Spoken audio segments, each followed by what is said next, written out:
All right, let's dive right into this explainer. Look, if you've ever had a colonoscopy, you know the procedure itself is basically a breeze, right? You take a nice little nap and you wake up when it's all over.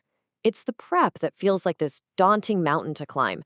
The restrictive fasting, the endless bathroom trips, those horrible tasting liquids, it's honestly enough to make anyone want to just postpone their screening forever. But what if science has completely changed the rules to make it all a whole lot easier? We all know the universal dread of bowel preparation. It is literally the one thing keeping millions of people from getting a potentially life-saving screening. And for decades, let's be honest, the protocols felt completely punishing. But today, we're unpacking the absolute latest evidence-based strategies from the 2026 guidelines to make this whole process way more tolerable, significantly more effective, and just far less intimidating. Medicine has evolved, and the way we prep for this procedure has been heavily optimized for your comfort. So here's our agenda for today. 1. Why bowel prep matters. 2. Rethinking the prep diet. 3. The power of timing. 4. Helpful extra ingredients. And 5. Choosing your prep drink. Let's jump straight into section 1. Why bowel prep matters. High stakes and clear vision. The guidelines state this very plainly. If your doctor cannot clearly see the lining of your colon, the procedure's virtually useless. Think of it like trying to spot a tiny scratch on a windshield that's absolutely covered in thick mud. You are undergoing this procedure for one primary reason, right? To prevent colorectal cancer.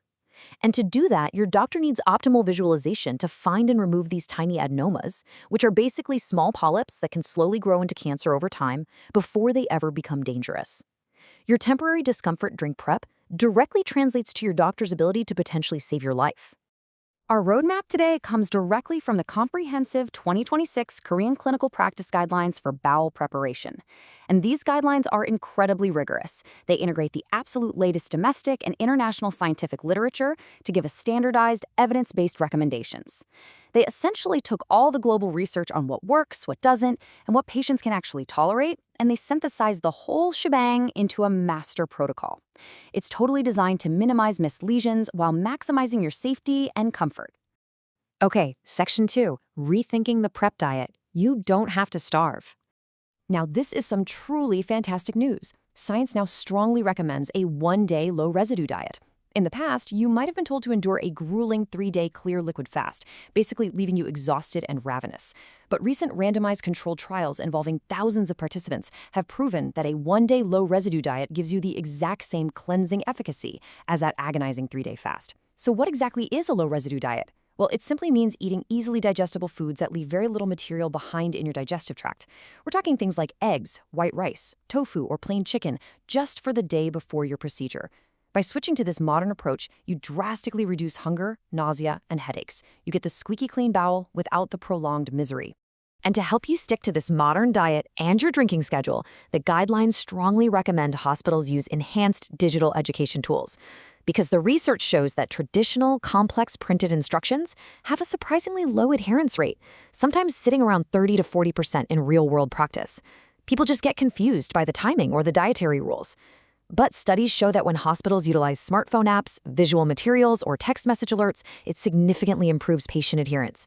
These digital tools ping you exactly when you need to act, removing all the guesswork and ultimately leading to a vastly superior overall cleansing quality.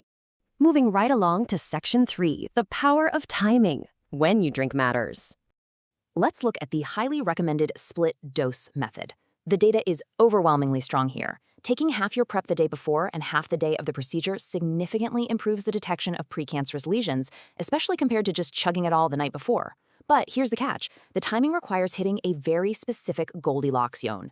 You absolutely must finish your last drink between 2 to 5 hours before the procedure. Why? Well, if you finish more than 5 hours out, your bowel cleanliness actually starts to deteriorate because your body naturally continues to secrete mucus and bile, which just coats the colon all over again. So the 5-hour mark opens up your optimal cleansing window. However, you absolutely have to be finished with everything by the 2-hour mark. This ensures your stomach is completely empty, preventing any risk of aspirating fluid into your lungs while you're sedated.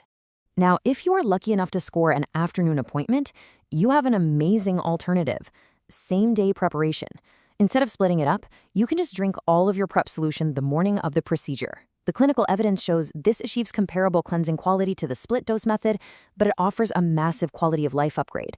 Most importantly, it gives you a full, uninterrupted night of sleep beforehand, and patients actually report experiencing significantly less abdominal bloating. Win-win. Let's dive into Section 4, Helpful Extra Ingredients, the Adjunct Secret Weapons. You might see simifacone included in your instructions, and let me tell you, it is an incredible secret weapon. By eliminating that stubborn internal foam and bubbles in your colon, it basically acts like a clarifying agent. Swallowing this bubble-busting medication significantly reduces abdominal bloating, making you much more comfortable during the prep. But clinically, it's even more vital than that. By clearing away the foam, it helps your doctor spot the smallest diminutive adenomas. Those are highly tricky, flat lesions under 5 millimeters that might otherwise just hide behind a wall of microscopic bubbles. Now, you might think prokinetics, which are medications specifically designed to stimulate your stomach and get your intestinal tract moving, would be absolutely perfect here to speed things along, right? Well, actually, the guidelines conditionally recommend against the routine use of prokinetic agents. While it sounds super logical in theory, their benefits for actually improving bowel cleansing or easing patient discomfort are simply too inconsistent across different clinical trials to justify adding yet another medication to your regimen. Finally, Section 5, Choosing Your Prep Drink, Navigating the Potions. When navigating your options, you're going to see a massive shift toward newer, low-volume 1-liter and 2-liter PEG regimens. Now, PEG stands for polyethylene glycol, which is the active flush in these drinks. These newer low-volume options are proven to be just as effective as the massive 4-liter jugs of the past, but with far, far better patient compliance. So how do they work? By adding ascorbic acid, which is essentially vitamin C, these formulas naturally pull more water into the colon, meaning you have to chug way less of the bad stuff.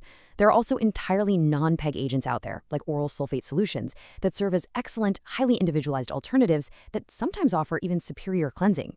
However, convenience isn't everything. For older adults, folks with kidney issues, or those living with chronic conditions like inflammatory bowel disease, the traditional high-volume 4-liter jug is often still the safest choice. That's because the original PEG formula is an inert polymer. It's specifically designed to just wash right through you without allowing any fluid or salt exchange across the intestinal wall. This keeps your body perfectly balanced and prevents dangerous electrolyte shifts, which is absolutely crucial for high-risk patients. Now, it's incredibly frustrating if your prep fails despite your absolute best efforts, meaning the doctor just couldn't see clearly enough to finish the exam safely. But if that does happen, the guidelines now recommend jumping right back in with a same-day or next-day redo, rather than delaying your screening. Leaving a potentially obscured colon unchecked is simply too dangerous. Missing a lesion is not an option here, so if an immediate redo is impossible, the ultimate goal is to ensure a successful, squeaky clean repeat colonoscopy within 1 year maximum. Ultimately, your medical team can only prevent cancer if they have a perfectly clear canvas to work with. By rethinking your diet with low-residue foods, mastering that precise timing of the split-dose method, and working with your doctor to choose the most tolerable modern formula, you don't just survive the prep, you actively take control of your health. Armed with these science-backed guidelines, the hardest part of the procedure really doesn't have to be so hard anymore. So, your doctor can only treat what they can clearly see. Will you use science to perfect your next prep?